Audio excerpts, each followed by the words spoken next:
Di hari pertama masa pendaftaran bakal calon gubernur, PD Perjuangan belum juga memutuskan siapa calon gubernur Jakarta yang akan diusung. Muncul kesan nasib Anies Baswedan digantung.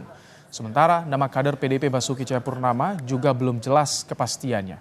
Belakangan nama sekretaris kabinet Pramono Anung masuk dalam bursa cagup PDIP. Mengapa PD Perjuangan terkesan ragu mengusung Anies sehingga muncul wacana mengusung kader sendiri Pramono Anung? Dan bagaimana kansnya head to head dengan jagoan Kim Plus Ridwan Kamil? Sudah ada Direktur Eksekutif Carta Politika Yunarto Wijaya dan Direktur Eksekutif Lembaga Survei Indonesia Jayadi Hanan. Selamat petang Pak Jayadi, Mas Toto. Selamat sore, Mas Ibrahim Baik, Ibra. Mas Toto sudah ke Ya, DPP, sudah ketemu Rano Karno juga. Kenapa tak kunjung diumumkan Anies ini untuk didukung PDIP? Apa sih kira-kira jadi pertimbangan PDIP, Mas Toto? ya kalau bercandanya netizen sih kira-kira gini loh. Ya ternyata yang bisa jago bikin plot twist nih bukan Pak Jokowi doang, Ibu Mega juga bisa gitu ya. Jadi efek kejut paling tidak memang kemarin kan muncul dan dari sisi marketing jadi makin menarik nih PDI ini paling tidak ditunggu kemudian pengambilan keputusannya. Mungkin entah sampai besok atau tanggal 29. Tapi kalau ditanya apakah ini mengejutkan, tetap mengejutkan. Kalau betul ini menuju ke Mas Pram ya, karena kalau hanya berbicara mengenai logika elektoral, saya pikir ya jelas bahwa dua nama yang harusnya diperbincangkan atau kemudian dispekulasikan akan dimajukan PDI Perjuangan sebenarnya hanya Anies atau Ahok.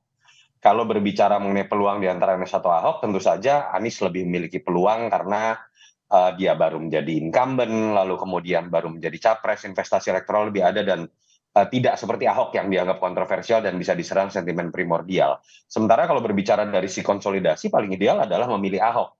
Nah yang menarik kan kemudian yang muncul dan bahkan sudah dikeluarkan namanya oleh Polidondo Kambe yang kita tahu sangat dekat dengan ibu dan kemarin dikatakan ada di DPP, artinya dia mendengar langsung percakapan antara Ibu Mega dan para pengambil keputusan. Yang akan maju adalah Pramono Anung. Tentu saja logika yang kita bisa lihat bukan logika survei. Logika survei Mas Pram jauh di bawah yang lain. Tingkat pengenalannya pun masih jauh di bawah yang lain. Mungkin yang lebih banyak mengenal Mas Pram orang-orang yang mengikuti berita politik karena Mas Pram ini orang panggung belakang ya, ahli Oh, strategi lah orang mengatakan seperti itu. Tapi kalau ditanya terus kemudian kenapa kemudian namanya mengarah ke Pramono Anung, saya melihat bukan hanya logika elektoral, jadi menarik kalau mau berspekulasi, nama ini itu mungkin bisa dianggap sebagai jembatan yang tidak bersifat konfliktual. Entah dalam konteks melihat hubungan Ibu Mega dengan Jokowi, atau dalam konteks lebih luas melihat hubungan PDI Perjuangan dengan Kim Plus terutama dengan Pak Prabowo. Karena kalau kita lihat Mas Pram ini sosok yang bisa tetap dekat dengan Pak Jokowi, tidak mengundurkan diri juga, tetap bekerja keseharian sebagai setcap, juga dengan Prabowo. Dan kalau kita ingat minimal sampai sekarang sebetulnya Ibu Mega tidak pernah mengatakan bahwa hubungan atau pintu oke. tertutup dengan Jadi Pak apakah Prabowo nanti mungkin bisa dilihat dari situ. plot twistnya itu apakah betul yang diusungnya jadinya Pramono Anung dan ini artinya menutup kemungkinan Anies diusung oleh PDIP di Pilgub Jakarta. Tapi nanti kita akan bahas usai jeda. Mas Toto, Pak Jayadi tetap bersama kami di Kompas Petang. Anda masih di Kompas Petang, masih bicara soal kans Anies didukung oleh PDIP di Pilgub Jakarta. Masih bersama kita sore ini Direktur Eksekutif LSI Jadinan dan juga Direktur Eksekutif Carta Politika Yunarto Wijaya. Pak Jayadi, kalau saat ini muncul nama Pramono Anung, artinya ini bisa tertutup kemungkinan peluang Anies didukung PDIP. Seberapa jauh sih jurang yang memisahkan PDIP dengan Anies ini, Pak Jayadi? Kan ada tiga minimal ya ini yang menurut saya itu pasti atau harus dihitung oleh PDI Perjuangan. Satu, faktor elektoral. Kalau faktor elektoral lebih mudah ngitungnya kan. Tadi Mas Toto sudah juga menyebutkan. Yang kedua, faktor ideologis. Itu dengan mudah disimbolisasi oleh kata-kata Bu Mega mau nurut nggak gitu kan. Nah, faktor ideologis itu juga kan sebetulnya tidak sulit untuk dijembatani meskipun agak panjang kan, bisa itu. Misalnya diturunkan menjadi kebijakan apa yang bakal dilakukan oleh Anies kalau jadi gubernur, kemudian keberpihakannya pada Wong Cilik, lalu apa itu pluralisme itu kan bisa. Nah, yang paling sulit adalah faktor ketiga, faktor-faktor politis atau politik. Baik politik di internal PDI Perjuangan maupun faktor-faktor politik yang tadi sudah disinggung oleh Mas Toto. Jadi itu semua kan berjalin berkelindan. Faktor politik itu kalau di internal kan kita tahu seberapa harus dihitung seberapa resisten para elit maupun akar rumput PDI Perjuangan gitu terhadap Anies. Sisa-sisa 2017 masih membekas maksud Anda? Masih kalau Anda dengar komentar-komentar Ahok kan masih tuh. Kalau kita kemarin apa 2 hari yang lalu, kemarin ya, itu kan Kemarin. waktu pagi-pagi masih ada sekelompok yang menamakan dirinya semacam Ahokers gitu, berdemonstrasi tetap menginginkan Ahok gitu. Demikian juga komentar-komentar Ahok. Jadi Termasuk tadi masih ya. Ganjar juga inginnya kader sendiri ya? Ya, jadi di tingkat elit maupun di tingkat akar rumput terlihat ada resistensi ya atau ketidaksetujuan. Jadi itu dihitung. Nah, kalau ketidaksetujuan itu hanya di akar rumput saja, kalau di PDIP saya kira bisa diselesaikan tuh. Nah, yang lebih repot lagi saya kira tampaknya pengambil keputusan tertingginya Ibu Mega itu tampaknya ya kalau dari berbagai komentarnya Ibu Mega sendiri mempertanyakan soal Anies itu. Jadi dia sendiri paling tidak belum nyaman sama Anies kalaupun mau diambil walaupun secara elektoral maupun secara ideologis bisa diselesaikan. Iya, Nah, semalam itu semalam kemarin bilang mau nurut gak itu yang ketika mendengar ya. suara Anies ya itu.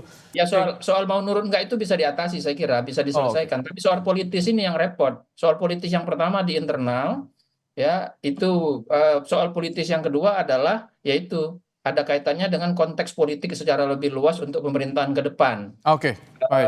Yang tadi cukup banyak disinggung oleh Mas Toto kan gitu. Jadi faktor-faktor itu nggak selesai tampaknya. Nah maka sekarang saya kira kan untuk di Jakarta PDI Perjuangan punya dua pilihan sebetulnya. Mencalonkan kadernya sekaligus menang, dan itu pilihannya hanya dua kan, Anies atau Ahok gitu kan. Tapi kalau mencalonkan kader sekaligus menang, yang lebih berpeluang adalah Anies.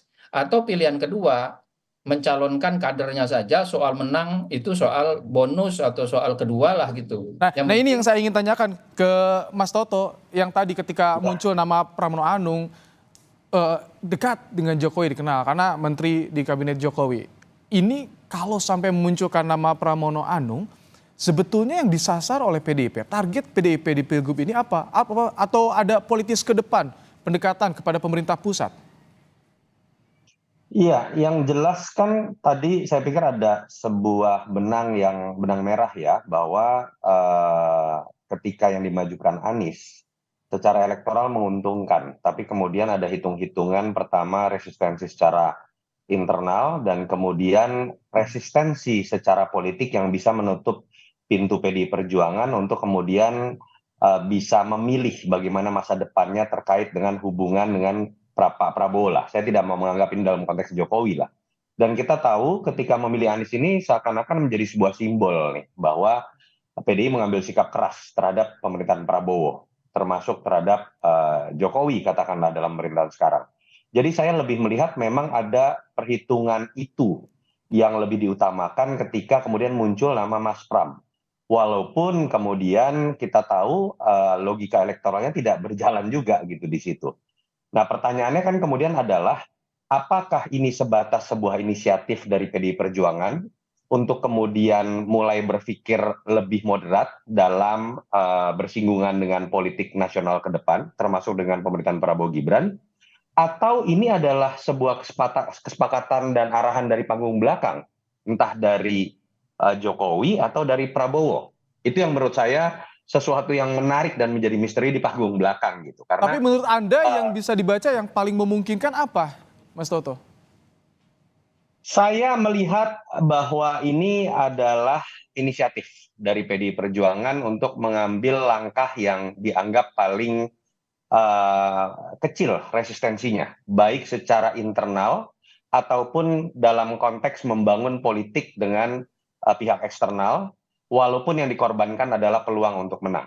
Karena memang kita harus lihat, tidak serta-merta kekalahan di DKI itu akan menjadi sebuah kekalahan di level nasional. Kan masih ada 544 daerah lain. Iya. Walaupun gaung DKI ini kan seakan-akan menjadi simbol dari kemenangan PDI. Kan kira-kira akhirnya mungkin ada sebuah kesadaran ya, pelampiasan kekesalan terhadap Jokowi itu jangan sampai dimanfaatkan oleh kelompok lain yang kemudian ketika menang, yang menang itu adalah kelompok lain, tapi kemudian malah menimbulkan sebuah kekalahan positioning politik buat PDI Perjuangan dan resiko politik buat PDI Perjuangan dalam melakukan komunikasi politik ke depan di level nasional. Itu yang saya lihat sepertinya disadari pada Artinya hari-hari ketika terakhir. Anies menang didukung oleh PDIP itu tidak menguntungkan bagi PDIP? Bukan tidak menguntungkan, kan memang harus dilihat secara objektif ya. Ketika kita berbicara dukungan partai terhadap seorang sosok dalam pilkada, secara tata negara dan sistem politik yang menang itu adalah tokoh tersebut loh, bukan partai pengusungnya. Partai pengusungnya itu tidak menjadi subjek utama. Yang kedua kan kita juga tahu Oke. bahwa kemudian seakan-akan ada hubungan oposisi biner antara nama Anies Baswedan dengan sosok Prabowo ataupun sosok Jokowi. Dan ketika kemudian yang diusung adalah Anies Baswedan, yang kemudian menjadi ikut dalam logika oposisi biner itu bukan hanya Anies, tapi PDI yang kemudian ikut di dalam konflik tersebut. Baik. Mas Jayadi, dengan tadi ada gambaran pertimbangannya seperti itu, apakah ini artinya peluang Anies didukung PDIP untuk di Jakarta tertutup? Ya, sampai itu diumumkan besok atau sampai ada yang mendaftar atas nama PDI Perjuangan di Jakarta, di KPU Jakarta untuk Pilgub, ya masih terbuka kan gitu. Jadi kita belum bisa menutup pintu itu. Masih terbuka aja, masih mungkin gitu. Karena ya sebetulnya sayang juga kalau PDIP tidak menang di Jakarta ya. Karena sulit PDIP untuk menang di Jawa Barat sekarang ini kan. Sulit Ono Surono misalnya berhadapan dengan Deddy Mulyadi. Sulit juga PDIP untuk menang di Jawa Tengah meskipun mungkin kompetitif tapi juga tidak mudah bagi Andika Perkasa untuk mengalahkan Lutfi yang berpasangan dengan Yassin Maimun. Di Jawa Timur demikian juga.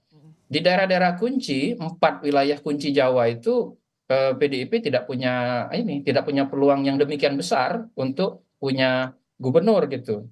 Di luar Jawa, di Sumatera Utara kemungkinan Bobi yang punya peluang lebih besar sementara ini. Demikian juga di sejumlah daerah penting lain. Tapi di daerah kunci itu PDI tidak punya. Jadi mungkin itu masih jadi pertimbangan oleh PDI Perjuangan. Dan jangan lupa ya, sebetulnya kalau kita dengar pengumuman dari Mas Hasto kemarin, itu eh, mencalonkan orang dari luar itu biasa oleh PDIP. Yang kader internal PDIP kan cuman cukup banyak sebenarnya, 45% kalau nggak saya dengar kemarin diumumkan ya.